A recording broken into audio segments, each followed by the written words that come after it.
Que se passe-t-il au Venezuela? Eh ben, je vais vous divulgacher la chose, et oui, hein, le bon terme français pour dire spoiler. Dans cette parenthèse d'ailleurs, c'est très bien de garder des mots français, je suis totalement pour, mais n'oubliez jamais le problème, c'est le nombre de syllabes. Hein. Divulgacher, spoiler, 2 syllabes. Bon, c'est comme chat et clavardage, je ferme cette parenthèse. Donc je vais vous spoiler ou divulgacher la chose. Que se passe-t-il au Venezuela? C'est un piège, ou comme dirait Star Wars, it's a trap, parce que c'est ça la situation.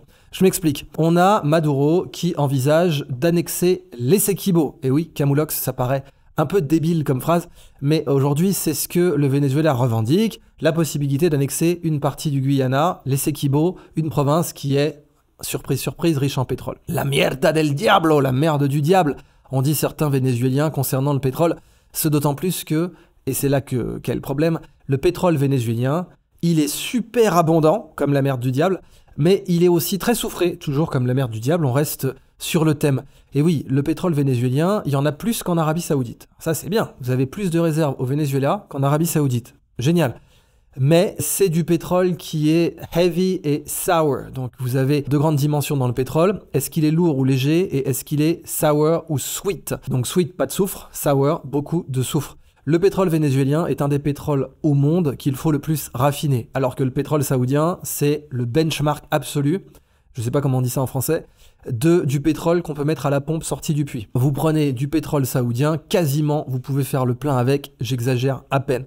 Et les Saoudiens, comme je l'ai rappelé dans une de mes confs, initialement, quand on a découvert du pétrole chez eux, ce qui dormait dans leur sous-sol était l'équivalent du lac Léman en volume pétrolier. C'est pour ça que c'est les big daddy du game et c'est pour ça que Saudi Aramco vaut 2000 milliards aujourd'hui. Maintenant, le Venezuela. Eh ben, pourquoi c'est important de souligner que leur pétrole, il est heavy et sour? Eh ben, parce qu'il nécessite masse de raffinage. Et vous avez toujours ce problème en matière économique qui est de tuer la poule pour avoir les œufs. Le court terme, la politique, etc. Or, on peut dire ce qu'on veut, oui les États-Unis ont fait un embargo dégueulasse sur le Venezuela, oui ils lui ont mené une guerre économique sans pitié, absolument, c'est pas un mensonge que de dire ça. Mais les Vénézuéliens, alors qu'ils auraient dû comprendre qu'ils jouaient en mode difficile, comme l'Iran typiquement, ont décidé de claquer leur rente pétrolière sans investir dans l'infrastructure de raffinage. Et ça les a mis dans une situation merdique. L'Iran, ils avaient compris qu'ils jouaient en mode difficile avec les sanctions, etc. Ils ont réinvesti massivement dans leurs infrastructures, puis ils ont cherché des alliés économiques pour ce faire. Le Venezuela, ils se sont retrouvés comme des cons avec des raffineries et des forages qui n'étaient plus du tout à la hauteur de leurs besoins en devises étrangères, de leurs besoins en exportation, de leur commerce en fait. Et aujourd'hui, ils lorgnent sur les Essequibo pour les problèmes de politique intérieure, aussi bien que pour équilibrer leur balance des paiements et leur commerce international. Alors pourquoi c'est un piège? On vit à une époque où les États-Unis sont entièrement construits autour d'une économie de guerre qui n'a jamais cessé. Il faut dire les choses telles qu'elles sont. Deuxième guerre mondiale, complexe militaro-industriel, l'économie de guerre et pas le New Deal, là aussi il faut voir les choses en face, sort les États-Unis de la crise de 29, qui s'éternisait, et cette économie de guerre, en fait, les Américains ne vont plus jamais en sortir. Plus jamais. Ils sont encore dans l'économie de guerre de 1941, fondamentale. 1942, elle se lance vraiment en 1942, leur économie de guerre massive. Encore que déjà le Lend-Lease, filer des moyens industriels déportés à l'Angleterre, c'était déjà fondamentalement une économie de guerre. À partir du moment où les Américains rentrent en économie de guerre totale en 42, ils n'en sortiront plus. C'est juste qu'ils ont inventé des méthodes pour recycler leurs moyens d'économie de guerre dans l'industrie civile. C'est pas encore le complexe pacifico-industriel que j'appelle de mes voeux, mais c'est pas mal déjà. Par exemple, Fairchild, c'était une des plus grandes sociétés d'armement américaines. C'est eux qui ont fait Fairchild Semiconductor avec les 8 traîtres de Shockley, c'est l'invention de la Silicon Valley. Enfin, la Silicon Valley naît avec Hewlett-Packard, lesquels Bill Hewlett, David Packard, faisaient déjà des oscilloscopes pour la marine américaine dès la Première Guerre mondiale, donc c'était déjà lié à l'industrie de l'armement. Mais ensuite, après la guerre, la Silicon Valley va émerger dans ces nouvelles générations par les commandes militaires et par des moyens proches de l'armée. Lockheed Martin, Fairchild, etc. Et puis la NSA, qui va toujours se tenir en embuscade, qui est créée pour casser les codes des Japonais pendant la Deuxième Guerre mondiale et qui aujourd'hui casse les codes de vos téléphones. Et aujourd'hui, la NSA, elle fait une OPA sur des données du monde. Eh bien, cette économie de guerre fait que les États-Unis ont besoin de guerre pour leur machine industrielle. Sinon, c'est la récession, sinon, c'est grosse malheur. C'est ça le paradoxe, c'est que maintenant, c'est pas la guerre grosse malheur, c'est la paix grosse malheur. Et même les guignols en avaient rigolé à l'époque, les guignols de l'info. Quand on avait la marionnette d'Oussama Ben Laden qui disait « J'ai relancé votre industrie de l'armement, je vous ai permis d'avoir une nouvelle guerre » et je cite Ben Laden qui parle dans cette vidéo que Wallah, t'avais plus d'ennemis depuis les communistes et que t'étais bien emmerdé pour justifier le budget de l'armée. Bah oui, le Pentagone, le plus gros crameur de cash de l'histoire humaine. Et bon, la guerre d'Afghanistan, 3000 milliards, la guerre d'Irak, 2000, 3000 milliards aussi. Tout ça, c'est aussi du détournement d'argent public, mais la machine américaine, donc sans parler du fait que, oui, c'est du blanchiment, on l'a vu avec la guerre en Ukraine.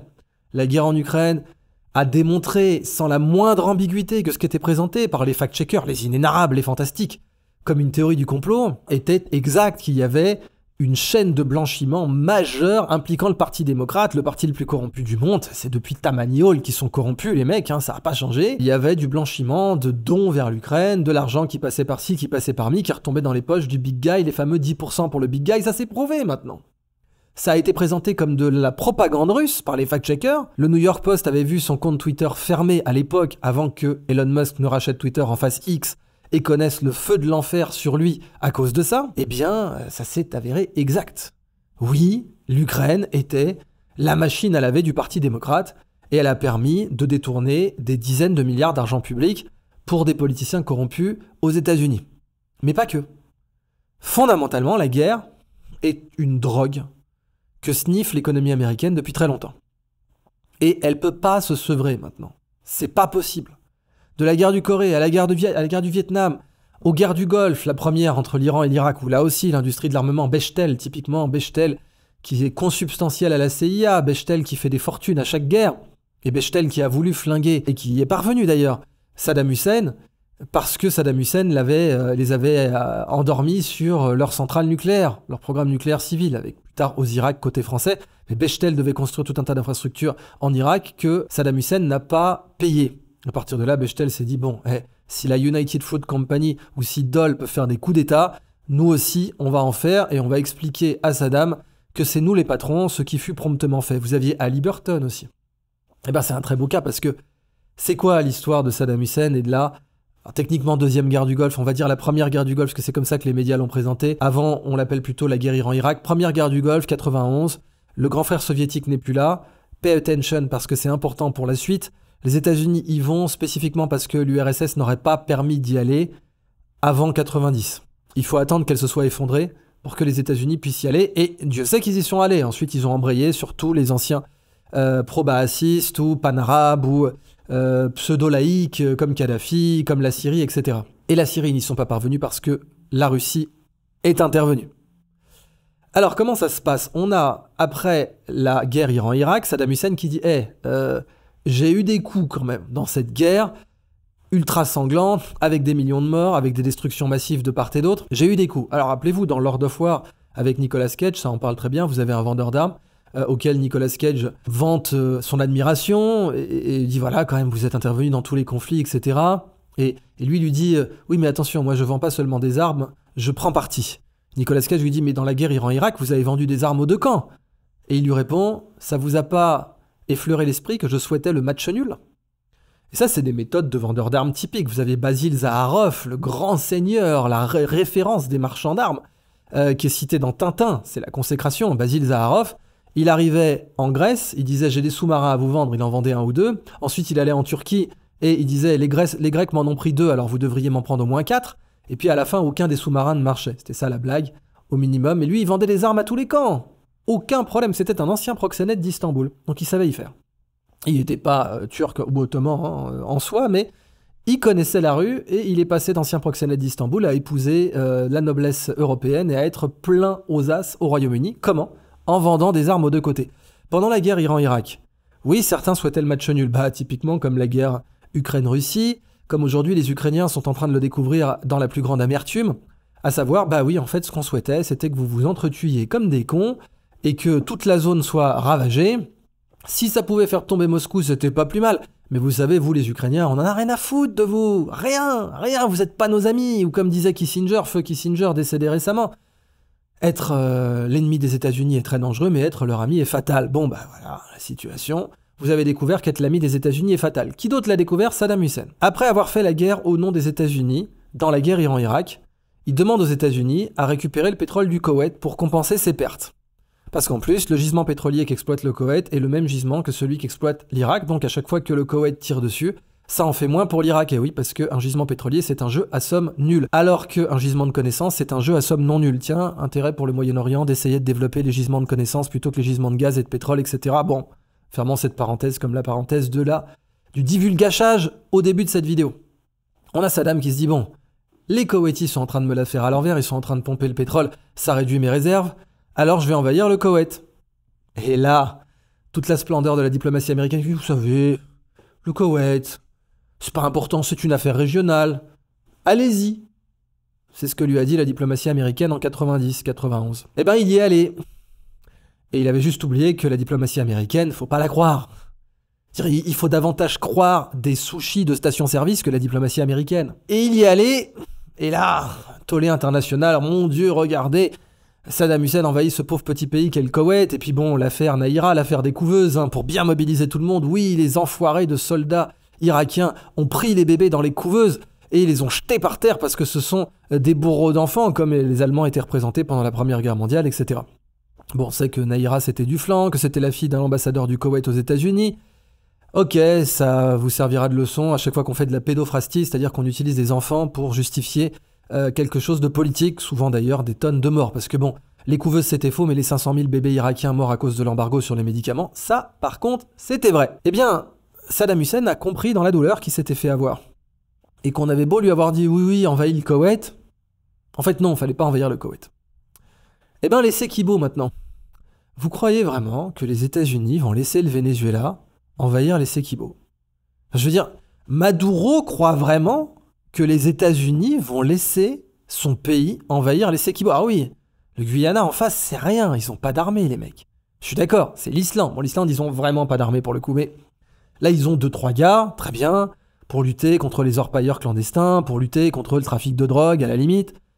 Le président du Guyana, je pense qu'il doit avoir 5000 followers sur son compte Twitter. Enfin, c'est le pays tranquille, quoi. Donc oui, ça fait rêver. Comme le Koweït était un pays qui faisait rêver quand on avait en face l'armée irakienne, financée, équipée par l'oncle Sam pendant presque 10 ans, et qui, en plus de ça, avait l'expérience de la guerre Iran-Irak derrière elle. Génial, allons-y. Et le problème, c'est que jamais les États-Unis, qui en plus ont besoin d'une bonne guerre, ça y est, la guerre en Ukraine, c'est mort.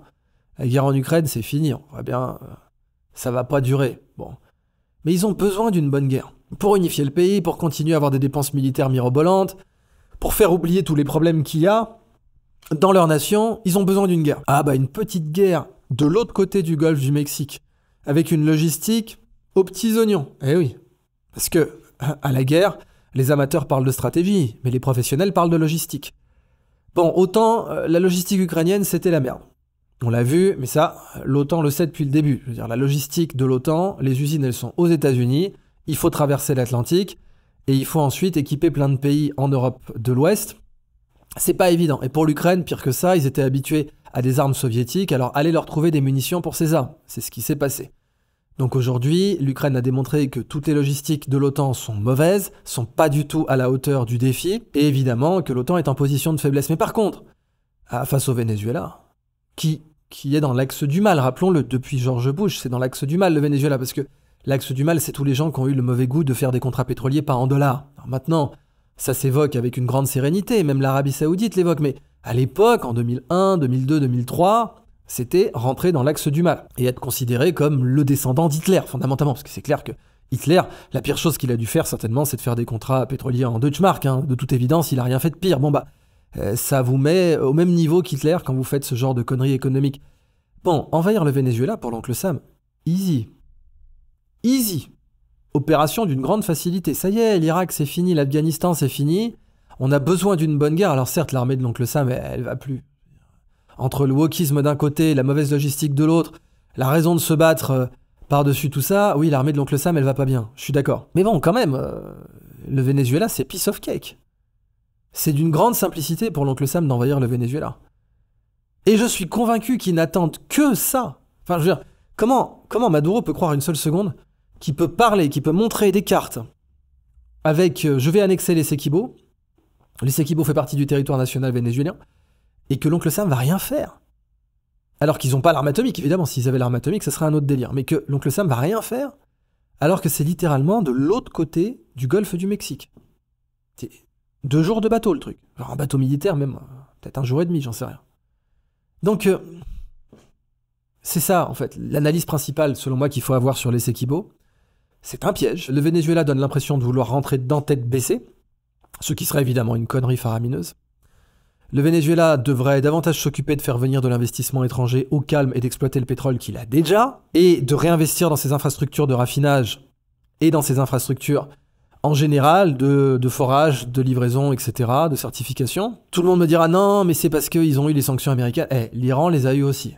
Bon, ça les a pas du tout empêchés de devenir une superpuissance technologique aujourd'hui. Donc c'est juste là pour le coup que le Venezuela a chié dans la colle, bien comme il faut, avec sa politique d'acheter la paix pour tout le monde et d'avoir des dépenses publiques complètement mirobolantes avec l'argent du pétrole, de tuer la poule pour avoir les œufs. Bah ils n'ont pas réinvesti dans les usines, ils n'ont pas réinvesti dans les forages, ils n'ont pas réinvesti dans les raffineries. Et quand on a le pétrole le plus lourd et le plus soufré du monde, bah il faut être un peu plus intelligent que ça et il faut investir dans les infrastructures. Ce qu'a fait l'Iran, encore une fois. Maintenant, les Russes peuvent sauver Assad, ok. C'est vrai. Ils ont sauvé Bachar el-Assad avec la flotte de la mer Noire. Ils ont pu déployer suffisamment de marines sur les côtes syriennes pour pouvoir influencer le cours des choses dans la région. Et ils ont démontré qu'ils étaient capables de sauver un chef d'État arabe qui était sur la kill list américaine. Ils n'ont pas pu le faire pour Kadhafi, mais ils l'ont fait pour Bachar el-Assad. Et ça a été un symbole majeur et ça leur a donné un prestige remarquable dans tout le monde musulman au-delà du monde arabe. Mais intervenir à moins de 1000 km de sa frontière, peut-être même 500, 600 km de sa frontière, c'est une chose. Intervenir dans l'hémisphère occidental, alors que la Russie n'a pas du tout des moyens de projection et n'a pas de porte-avions opérationnel aujourd'hui, c'est mort. Si jamais les États-Unis décident d'intervenir au Venezuela, ce qu'ils ne peuvent pas faire tant que Maduro n'aura pas envahi l'Essequibo, eh ben la Russie pourra rien faire. Rien. Et le Venezuela tombera. C'est tout ce qui va se passer. Alors est-ce que Maduro croit que ça pourrait lui donner une entrée dans les BRICS? Non. Les BRICS, la dernière chose qu'ils veulent, c'est faire rentrer un pays en guerre. Dernière chose. Alors oui, Maduro, il aurait une carte à jouer maintenant que l'Argentine, avec Milei, a dit « Nous ne parlerons pas avec les communistes. » Bon, les communistes, c'est les Chinois, c'est les derniers. Sont-ils vraiment communistes? On va laisser ça à Alain Badiou comme débat. Mais maintenant que Milei a dit « L'Argentine sortira des BRICS », oui, le Venezuela ferait une très belle entrée, très bien. Mais c'est un pays ruiné, c'est un pays dont la monnaie ne vaut plus rien, c'est un pays dont la cohésion sociale est détruite au niveau du Liban. Et oui, quand votre monnaie vaut plus rien, c'est votre cohésion sociale qui suit, puisque la monnaie, c'est le sang de la confiance. Et donc, plus de confiance, leucémie, maladie de la monnaie égale leucémie de la confiance, égale destruction du tissu social. C'est pas le pays le plus stable du monde, alors les BRICS n'ont pas forcément envie de le faire rentrer. La seule chose qui pourrait monnayer, c'est leur pétrole. C'est-à-dire, regardez, dans la future monnaie des BRICS, on aura encore plus de contrôle du pétrole mondial. Ça, c'est un argument. Mais bon, si c'est pour avoir une guerre avec les États-Unis et un membre des BRICS, c'est pas forcément mieux joué. Donc en conclusion, je suis convaincu que les Américains sont là à attendre avec délice que Maduro annexe l'Essequibo, qui vont lui faire, s'il ose faire ça, un scénario à l'irakienne propre et net, que dans l'État et de l'armée vénézuélienne et de son économie et de sa société, déposer Maduro, ça prendra 6 mois max. Après, oui, occuper un pays avec de la jungle et tout, c'est comme l'Irak, attention, on n'a pas fini, mais bon, pareil pour le Venezuela, bon courage, même si le Guyana n'a pas d'armée, il suffit de mettre une vraie armée dans l'équation, puis c'est réglé, ça va être un vrai problème pour le Venezuela, sans parler de la corruption. Je veux dire, un soldat vénézuélien, ça s'achèterait avec $2000. Et oui, parce qu'il se bat pas pour son pays, il se bat pour annexer l'Essequibo. Ok, on lui a dit que l'Essequibo fait partie de son pays, mais bon, il y a plein de territoires au Venezuela, tout va bien. C'est un pays qui a un potentiel remarquable, je veux dire, ils ont pas besoin de territoire en plus pour le moment, qu'ils administrent déjà et qui développent déjà le territoire qu'ils ont. Donc la pire connerie que pourrait faire Maduro, ça serait d'annexer l'Essequibo. Si l'Argentine s'est pris une branlée avec les Falklands, qui étaient à l'autre bout du monde pour l'Angleterre, là en face c'est l'oncle Sam et c'est pas l'autre bout du monde, et le Venezuela se prendra une branlée aussi. Je peux donc que conseiller au Venezuela de ne surtout pas faire cette connerie et de réviser avec assiduité la jurisprudence Saddam Hussein.